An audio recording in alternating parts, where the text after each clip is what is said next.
Welcome to this edition of Great Books, a lively discussion of a selection from the canon of exceptional literature. Here's your host, Jack Hatfield.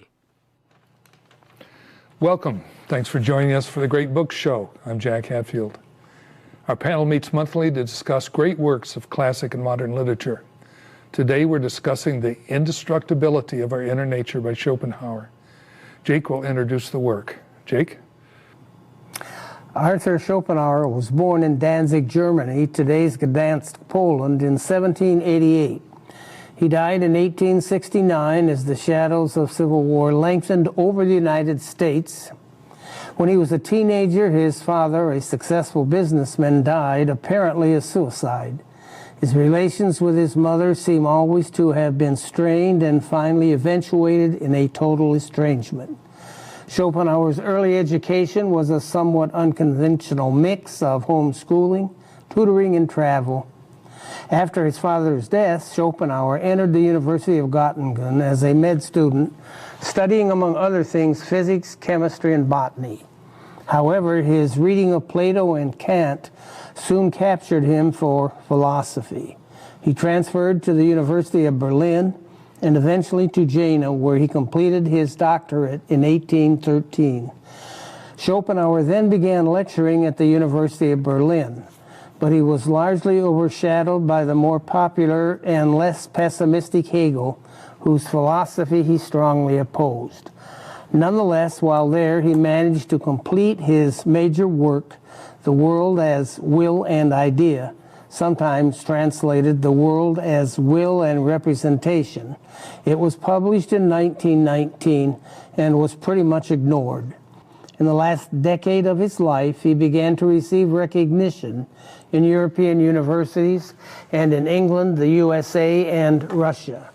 After his death, his influence extended to Freud, Nietzsche, and others.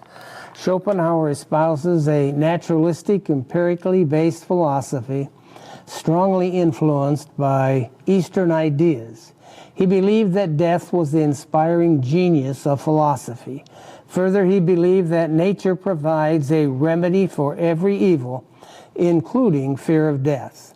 Accordingly, he thought that the proper approach to the subject lay not in untenable Western doctrines of annihilation or resurrection, but rather in a higher standpoint grounded in the indestructibility of our inner nature.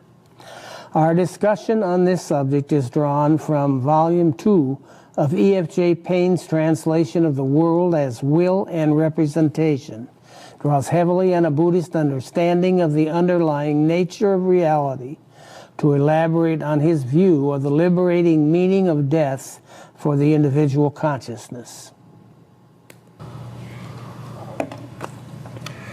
My first question has to do with death. That seems to be very important to Schopenhauer. He says in his first sentence, he says, death is the real inspiring genius of philosophy. Why do you think he says that, besides being a very negative person? Well, he starts talking about animals and says that animals don't know death, but men, once they got reason, they understood that they were facing death. And how do you live a life when you face death? You have to come up with some reason to make sense of things, and that's what philosophy does. Okay, anybody else? Well, I think he said not only philosophy, religion and philosophy are created because of death. If we were immortal, we wouldn't ask the big questions. What is life after death is one of the big questions man is asking himself. Why are we here? What's our purpose? All those big questions. He doesn't assert it, but I think he's saying if death didn't exist, we wouldn't be asking those questions. Would you agree with that? Yeah. I think you still ask some of those questions, like what's our purpose? Why are we here? How should we live? But definitely a big one is how do we deal with death? And what's life? Is there a life hereafter? That's another big. Is it, or that's what today's people. selection Not is for about? him. He said no. Pardon me? Not for him. Well, let me switch here. The title is The Indestructibility of Our Inner Nature. what argument does he put forth to prove that? I think he's saying the will to live is so strong that it's not knowledge that gives us that. We're inborn with that feeling, the will to live. How does that tie into indestructibility of our inner nature? You ask hard questions. Well, he says that the will to live is the innermost essence of man. And then he goes on to explain, if an outsider was looking at the world, they would see creatures being born and creatures dying and creatures being born and living their lives and dying, but it would just be like waves on this unchanging landscape where species don't change and the universe just goes on forever. And therefore, what is an individual? It's not really important. What's important is the species. And where does the species come from? Well, we're part of it, but it exists after we die. And so therefore, there's part of us that lives on.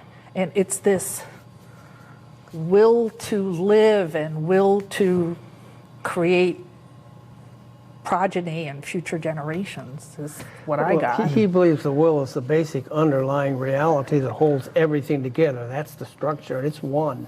That's why he likes the East so much. You know, will is the energy at the heart of things, and it represents everything that we see. Matter, I mean, individual is a representation.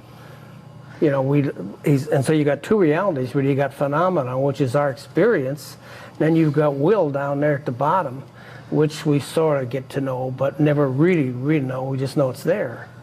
Yeah, and he says there's this being that goes throughout the universe and is the will expressed in us by that will to live. But the will to live forces everything. Every matter, every organism is an idea or a representation of the will. An individual is a representation of the will. The things that we experience are representations of the phenomena all around us. You know, phenomena are representations of the will, and they go on and on and on and recycle. One of his comments here is the fear of death is, in fact, independent of all knowledge. For the animal has it, although it does not know death. Everything that is born already brings this fear into the world. Such fear of death, however, is a priori, only the reverse side of the will to live, which indeed we all are. And that's the only argument he gives for the will being the underlying reality. But he makes the question you asked first. Yeah, the point he's making, and I don't understand it, he's taking that we all have an essence that's common. It's kind of there's a universal consciousness.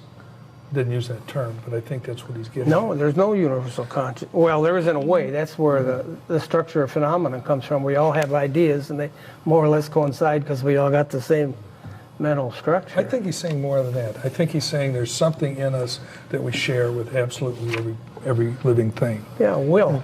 We're a representation of the underlying will. Yeah, on the first page, he talks about Brahmanism and Buddhism, which teach man to regard himself as Brahman as the original being himself, right? So I think he did mention that being, but then he drops that and just talks about this will to live. And he also talks about Mother Nature as if, well, not Mother Nature, but nature, as if nature has an existence.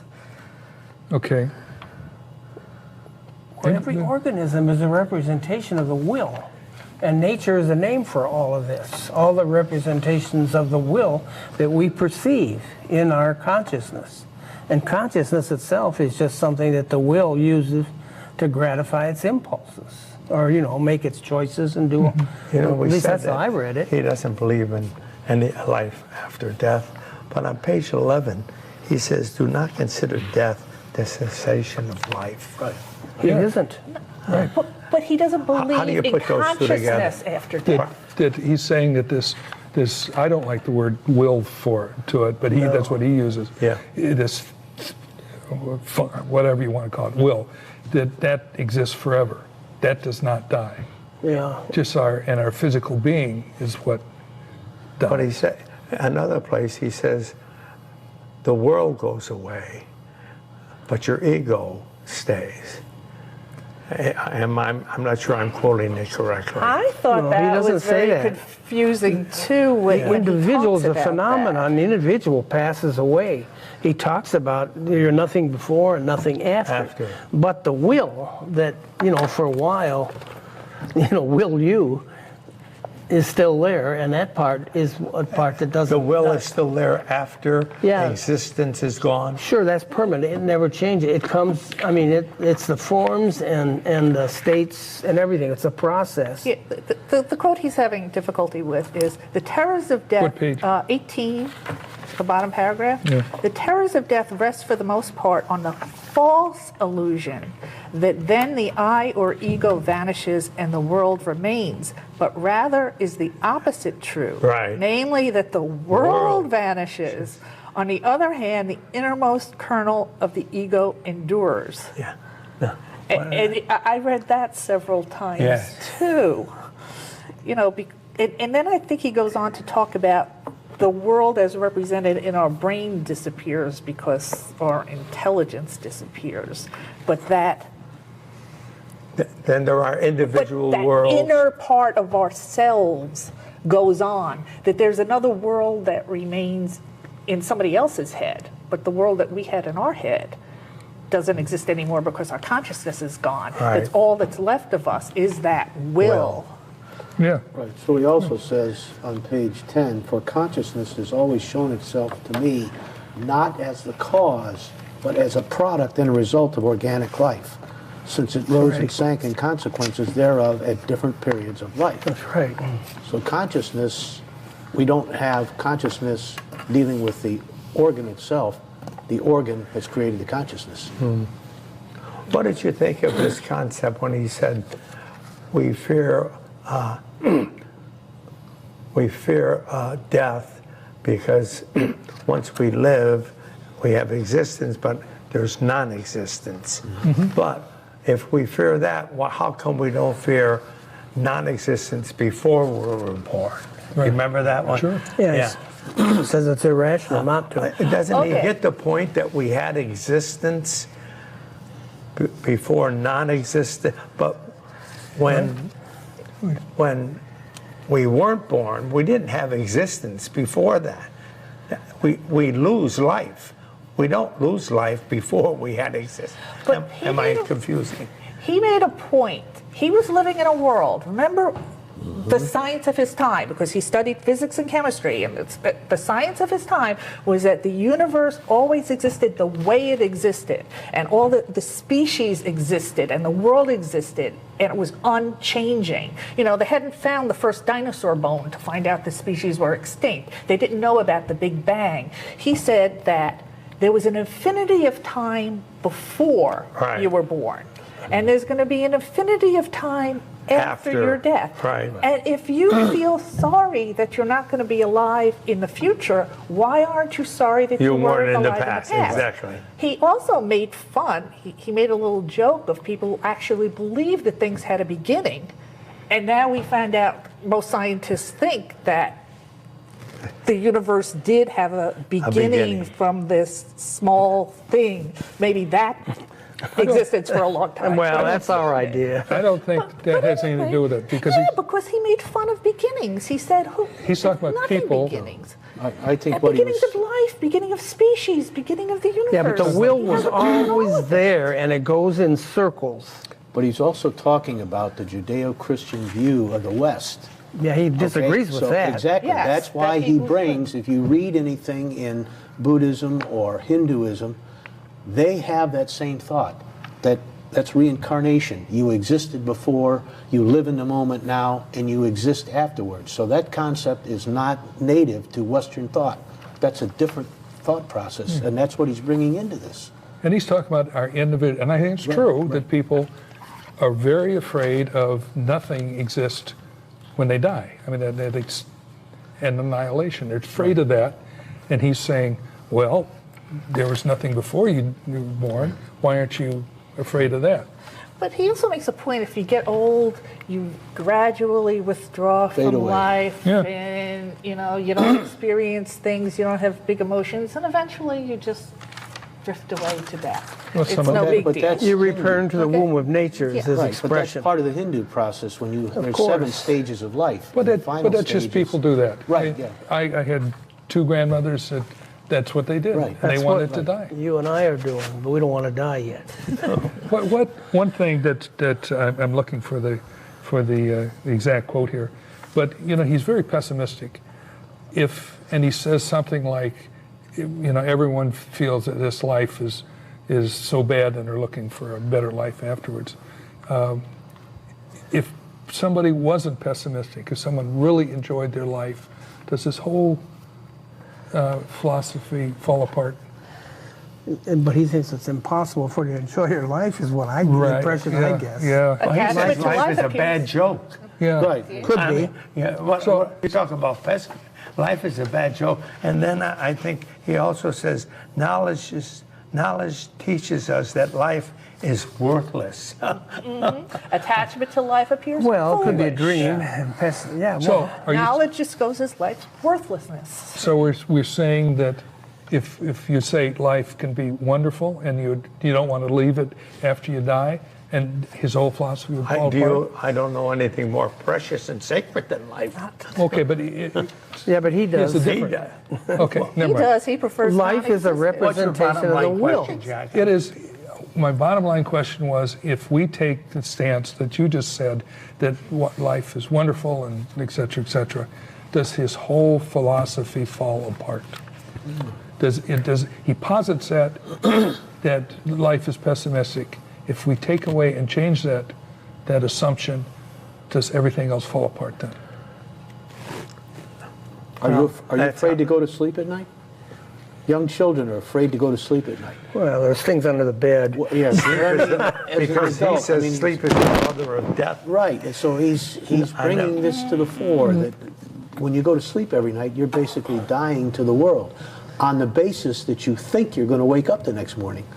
So in the process of sleeping, you're not conscious of what's going on around you. Yeah, and he talks about death as the species. Right. But he, It's going to sleep because it not reincarnates, but recurs in the Bears endless hibernate, cycle. right, yeah. So they come back. Well, yeah, but he's talking about the species. You Right, know, yes. Nature doesn't care about the individual. That's just Right. a quality of the will. Let me kind of continue what I was trying to get at there, is that he's so pessimistic, and he seems to be, I'm looking for the quote, that he prefers non-existence over existence. Yes. Why not suicide? Why not? Will to Suicide. live. That's where the will to live. He said, That's it? I think in the paragraph that he alluded to suicide, he says, we'll talk about that later. So I don't think he ever addressed it. Well, I think not No, in this less particular reading. answer. No. Not in, Yeah, the will to live won't let you go till it's your time. Yeah, Is basically what he means, I think. The will to live is always there. It just manifests itself in new forms, which are pretty much the same after you finish the cycle. You well, know, how do you account for suicide if the will to live is there? Because I don't. think That's an aberration from the norm. suicide, they lose the will to live. Right. It's Well, a permanent solution right. to a temporary problem. He said it was a choice that everyone has. Yeah, you when could do life it. is overwhelming and there's lots of pain and illness in it or grief in it, that it's always an out that you can choose. And he also says that people who face death without fighting it are considered courageous. Courageous. And then they're happier, I think he said, because they approach, they Well, welcome death. death is like waking up from a nightmare, is another Yes, one of his right, quotes, right. right? And people, after they die, they usually look happy. I thought Yeah. that was because their muscles Well, or relaxed, peaceful. not because they were actually happy. I think some of them, well, that's immaterial. Well, he also gets Freudian on page 19. He says egoism really consists in man's restricting all reality to his own person. That's right. And that he imagines he lives in this alone and not in others. Death teaches him something better, since it abolishes his person, so that man's true nature, that is, his will henceforth live only on in other individuals. Sure. So that's And keep again, on that's going. the Eastern philosophy, the extinguishing of the ego, especially in Buddhism. That's how you free yourself, is through control or loss of the ego. See, look at on the next page. He says, dying is the 20 is the moment of that liberation from the one-sidedness of an individuality, which does not constitute the innermost kernel of our true being, but is rather to be thought of as a kind of aberration. Now, I'm not quite sure how that ever gets introduced. I wondered what's the original sin that caused that to happen, but anyway. True original freedom again enters at this moment, which in a sense stated can be regarded as a restitutio in integrum. Boy, is my Latin bad, but I know what that means. But Return to the former state. But isn't he saying that idea of individuality is an aberration? Yes. It's one-sidedness. It's a phenomena. All phenomena are less than full reality. And I think it's the viewpoint that's the aberration of it, is that if we view ourselves just as individuals as opposed to, the lifetimes that came before us, that's the aberration, is that view of it. Somewhere he talks about a turning point. That was the collection of humanity, combination of people and machines. So that was the collective. That's what he's referring to. He has one very interesting thing I thought was very funny. He's talking about death as being without pain, that moment of death without pain. And he says, all who have lost consciousness in water through charcoal fumes or through hanging also state, as is well known, that it happened without pain. So he's saying that someone who is hanged reported that it's no pain. Well, it's the people that survived hanging. That was funny. Well, the drowning part of it. With his father having committed suicide, maybe he feels comfort feeling this way. Yeah, he could have. Go to page 19. The first paragraph. That's what I was on page reading. 19. And at the end of the paragraph, he says, everything is full of him, and there is no place where he should not be, no being in whom he would not live. For existence does not support him, but he's existence.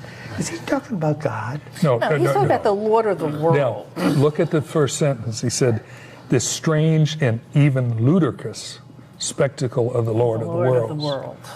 Right. Makes a difference. Yes.